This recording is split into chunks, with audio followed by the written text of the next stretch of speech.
One day, my husband inquired, "Hey, what's the amount in that container?" I chuckled and answered, I'd say we've got around $700,000 in there now." The following day, upon returning home, I discovered a signed divorce document on the living room table, and both the vault and my husband were nowhere to be found. I'm Eleanor, a 49-year-old working housewife.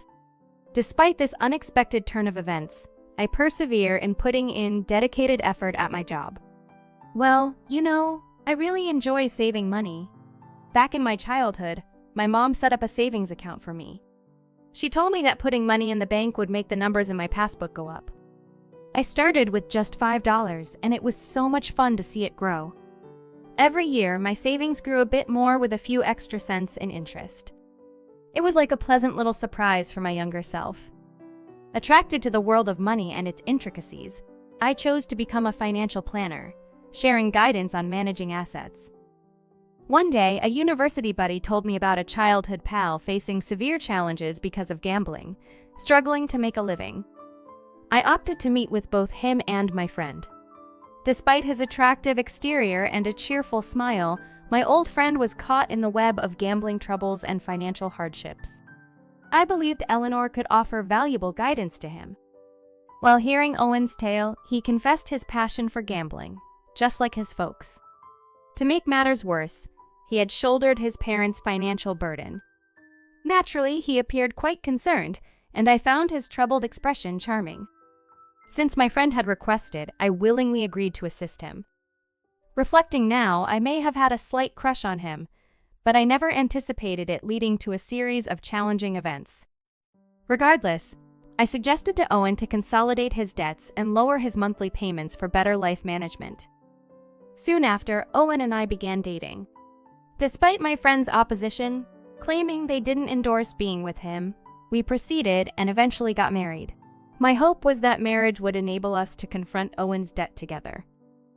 My earnings are quite satisfactory considering my age, so Owen had to allocate most of his income to settle his debts.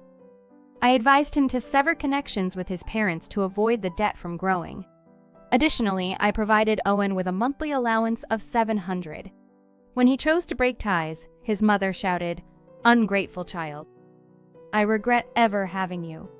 "It's common for children to assist their parents with debts," remarked his father, adding, "Where's that dishonest? I can't unwind until I share my feelings with her.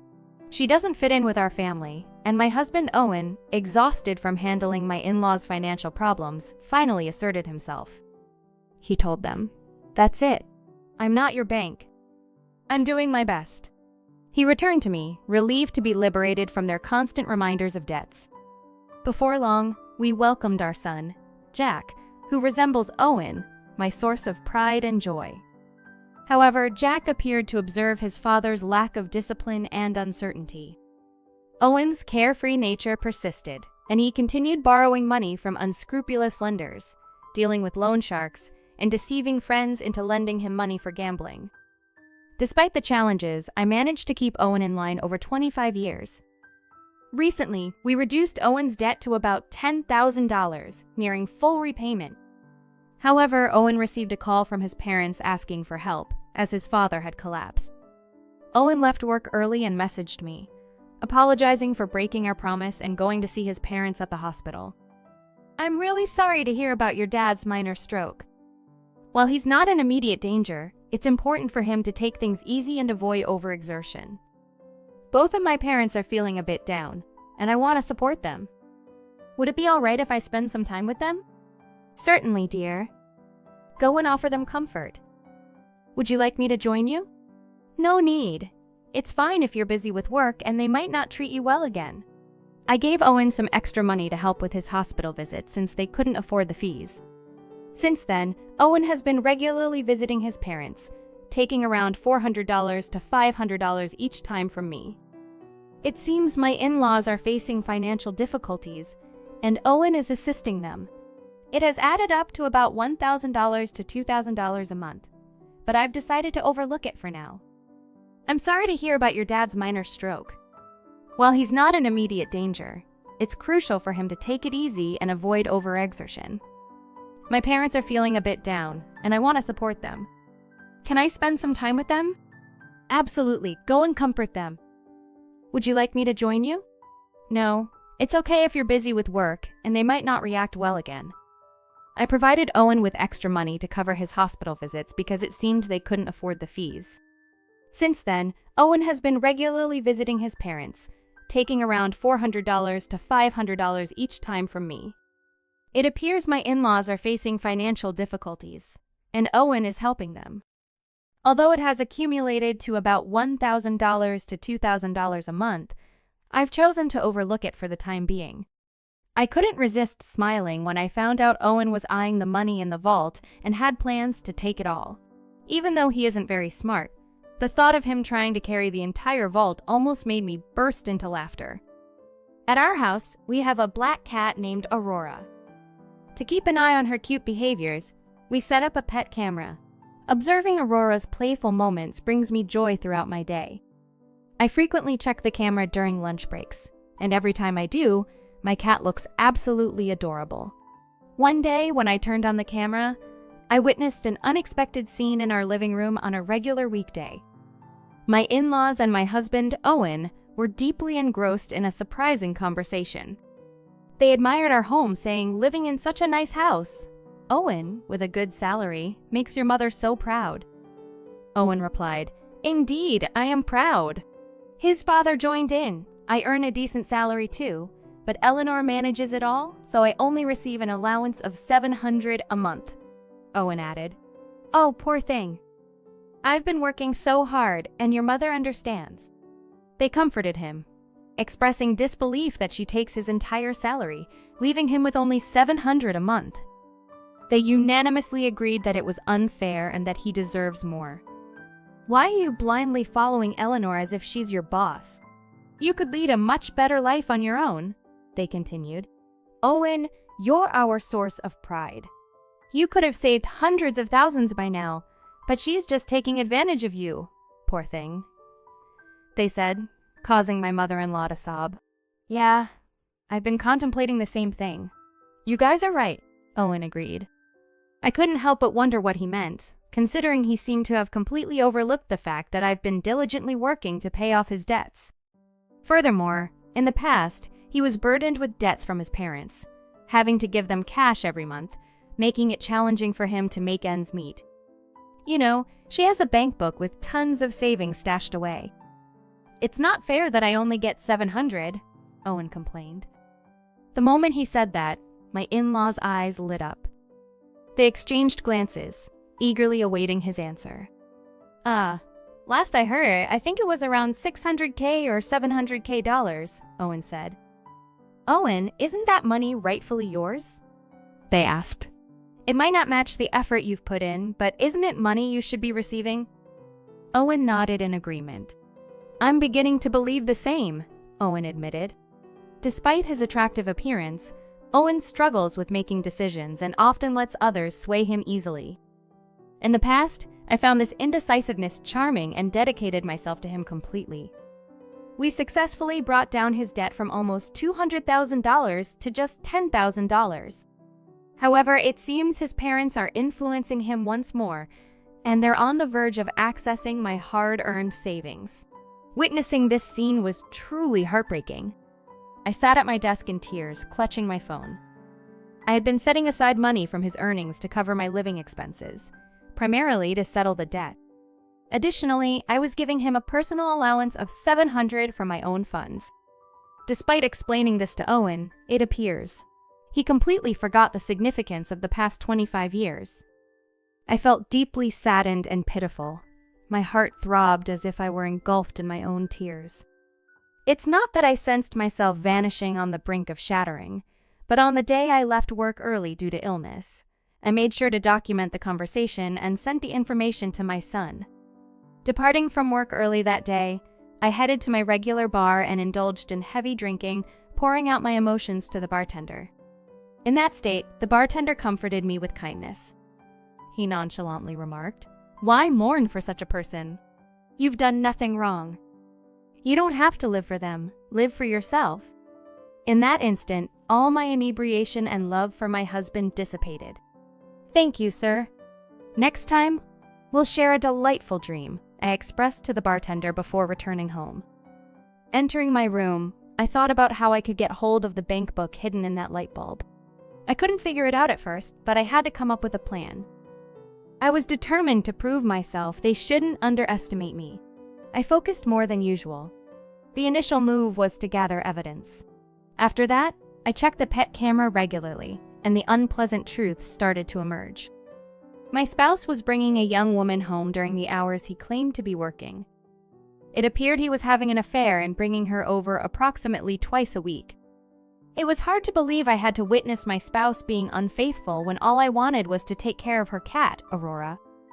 Aurora also seemed frightened and wouldn't appear. They disrupted my valuable relaxation time.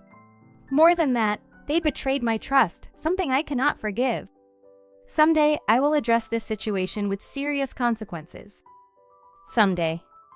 While I was busy with my work, I decided to check the pet camera. This time, it wasn't the lady my husband was having an affair with, but my in-laws were once again at our place. They casually mentioned their plan to retrieve the bank book from Hilling, accompanied by an unpleasant grin. With a teasing tone, they said, "You're clever. Surely you've thought of a plan, right?" I quipped, "Oh, I've given it some thought. I'm contemplating taking the entire vault. It seems doable." One of them expressed concern. "The vault is quite heavy. Can you handle it?" Reassuringly, I responded, "I'll manage. I'll load it onto a cart." "Dad, lend me a hand, will you?" He agreed, saying, "I'm here to help anytime." As we dealt with the weighty safe, tipping the scales at 140 pounds, it confirmed my suspicion that my husband Owen was handsome, but not the sharpest tool in the shed. Once more, I promised myself to bring these people down to a terrible place. I pictured having that cash, thinking, with this money, we could go to the casino. I envisioned going to the casino as a family and enjoying a happy life together as a family of 4. Owen agreed, saying, "Sure, let's have a joyful life with the money from that bank book, shall we?" Yet, a sense of guilt crept into my thoughts when I considered Eleanor, who had diligently saved up with such happiness. I hesitated about taking the money she had worked so hard to save.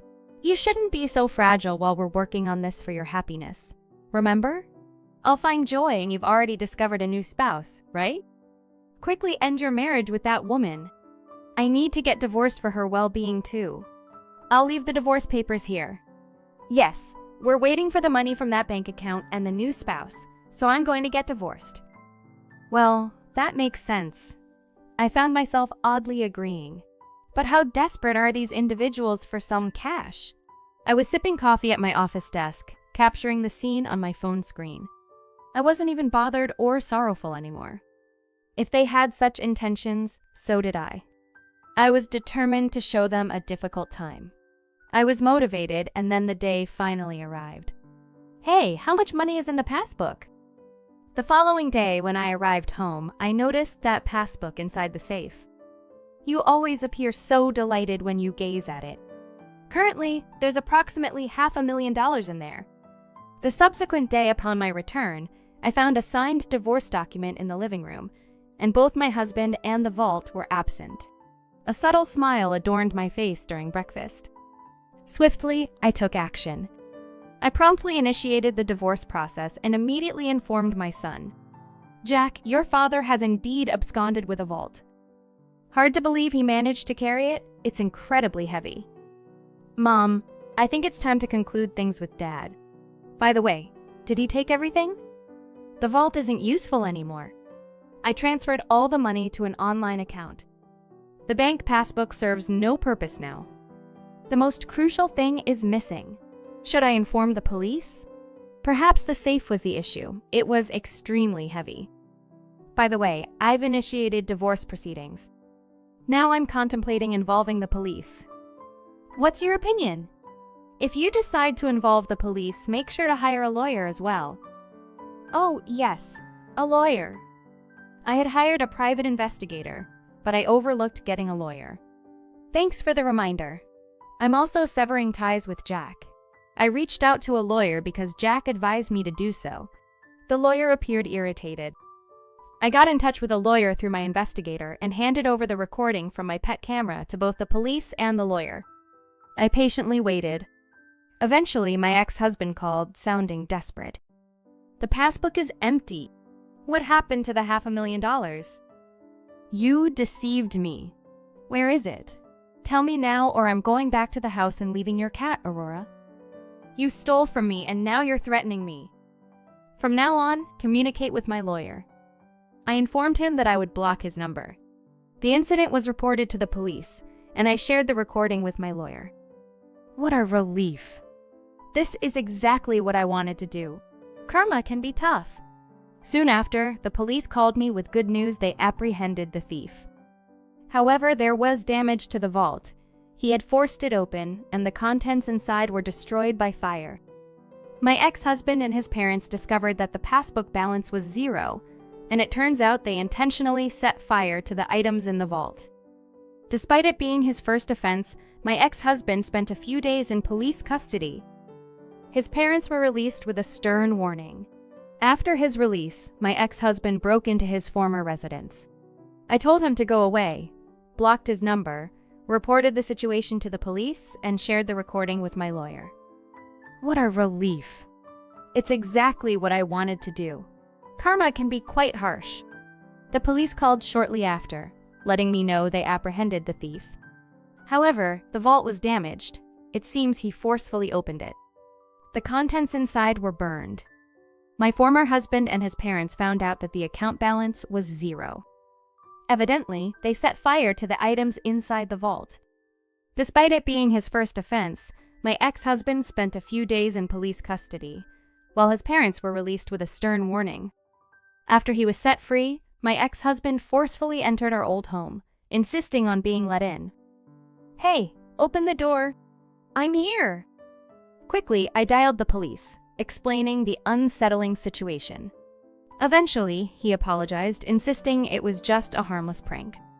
He pressed me to allow him inside for a talk, inquiring about the status of the divorce papers. I firmly stated that the divorce papers had been filed and our relationship was over. Despite his objections, I demanded he leave and warned of involving the police. He persisted, causing a commotion and asserting that it was still his residence. I made another call to the police, and after 20 minutes, they removed him from the scene. After that, I got in touch with my lawyer to clarify what happened and start the procedure for getting a restraining order. I talked to my lawyer about filing a lawsuit due to emotional distress. The lawyer cautioned that we might not receive a significant amount of money from my financially struggling spouse. However, that's not my primary worry. I am set on requesting alimony. It appears that my spouse broke into our house after being rejected by their lover and wanting to reconcile with me. Unexpectedly, the lover quickly sent $10,000 in alimony and vanished, hinting at their separation following some financial difficulties. It seems like their relationship went through a rough patch due to financial troubles. When the money problems arose, their love also faded away. I suspect he was drawn to my savings of $700,000. My ex-husband, who earns less than he deserves, still owes $10,000 and has parents dealing with a gambling addiction. According to my lawyer, he resides in a small, old apartment without a shower, frequently arguing with his parents. My ex-husband pleaded, explaining that he can't manage to pay the alimony and asked for a reduction. Despite being close to retirement, he lost his job, and now his elderly in-laws are striving to make ends meet by taking on cleaning jobs. My ex-husband is currently juggling 2 part-time jobs. However, both of these jobs are held by gambling addicts. Regardless of how much money they earn, it mysteriously vanishes due to their addiction. Unfortunately, there's no way to help them. I communicated through my lawyer, insisting on no reduction and advising them to stay away from me. I made it clear that if they are genuinely remorseful, they should demonstrate it through financial responsibility. Had he stayed with me, he had a plan to eliminate the remaining $10,000 debt before retirement. Unfortunately, he succumbed to the persuasive words of his gambling-addicted parents-in-law. It's disheartening to think about how this $700,000 represents the accumulation of my savings since a young age. I used to find joy in updating my bank book with small changes. Now, I'm contemplating starting a new bank account. Currently, I'm leading a peaceful life with my black cat, Aurora. My son occasionally visits and shares updates about his girlfriend. At this point, I'm considering purchasing a new, large vault, one too substantial for a person to carry. Aurora, I feel that I'm experiencing the happiest moments of my life.